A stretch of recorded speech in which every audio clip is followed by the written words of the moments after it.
Hello viewers, कैसे हैं आप सब। दोस्तों, आपको हमारी कहानी अच्छी लगे तो कहानी को लाइक और चैनल को सब्सक्राइब करें ताकि हमारी आने वाली हर नई कहानी की नोटिफिकेशन आपको मिलती रहे। पुनर्विवाह भाग 3। अदिति के ससुराल वाले मायके की अपेक्षा अधिक संपन्न थे।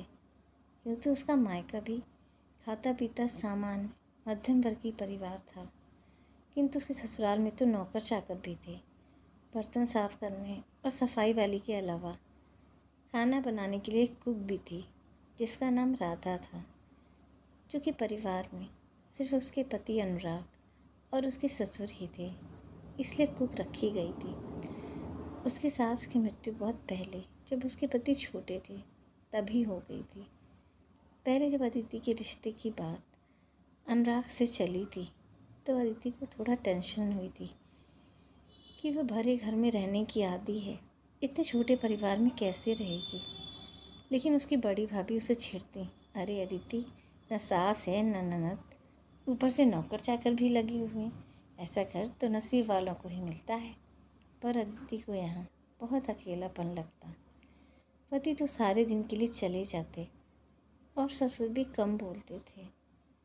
उनके घुटनों में भी तकलीफ़ रहती थी, इसलिए चल फिर भी कम पाते। फिर जब सृष्टि का जन्म हुआ तो उसकी परेशानी कम हुई, क्योंकि सारा दिन बच्ची के साथ चला जाता। अनमोल से आस्था की शादी के बाद जो आस्था के जीवन में खुशियाँ आई थी, वह ज़्यादा लंबी नहीं टिकी थी। अभी तो आस्था अनमोल को समझ ही रही थी, उसका प्यार महसूस ही कर रही थी कि बेहद दुखद घटना में अनमोल और अदिति दोनों ने अपनी जान गंवा दी थी। दिवाली के बाद भाई दूज का दिन था। अदिति बहुत उत्साहित थी मायके जाने के लिए।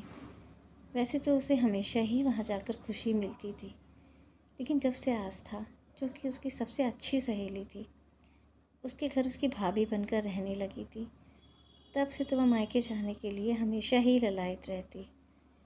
उस दिन भी सुबह से ही अदिति अनुराग से कह रही थी कि चलो, आज मुझे जल्दी घर जाना है। सृष्टि तो स्कूल गई है, मैं अनमोल से कहकर सृष्टि को स्कूल से छुट्टी के बाद सीधे वहीं बुलवा लूँगी।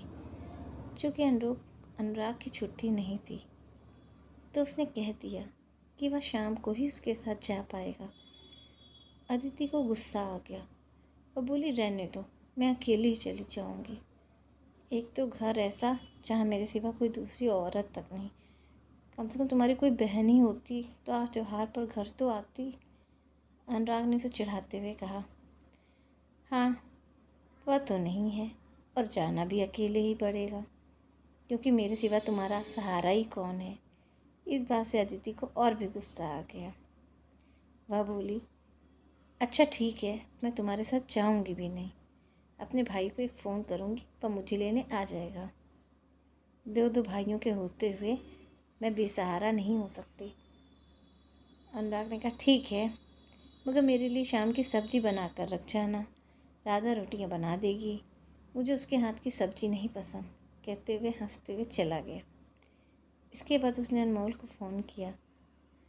वह तुरंत ही उसे लेने आने को तैयार हो गया। अनमोल ने आकर अदिति के ससुर जी के चरण स्पर्श किए। अदिति तो तैयार ही बैठी थी, फ़ौरन ही उसके साथ चल दी।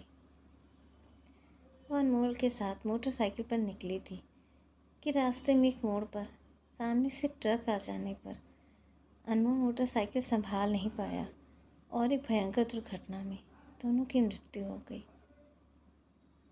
दोस्तों, आगे की कहानी सुनिए अगले भाग में। कहानी आपको पसंद आए तो कहानी को लाइक और चैनल को सब्सक्राइब करना बिल्कुल ना भूलें। Thank you.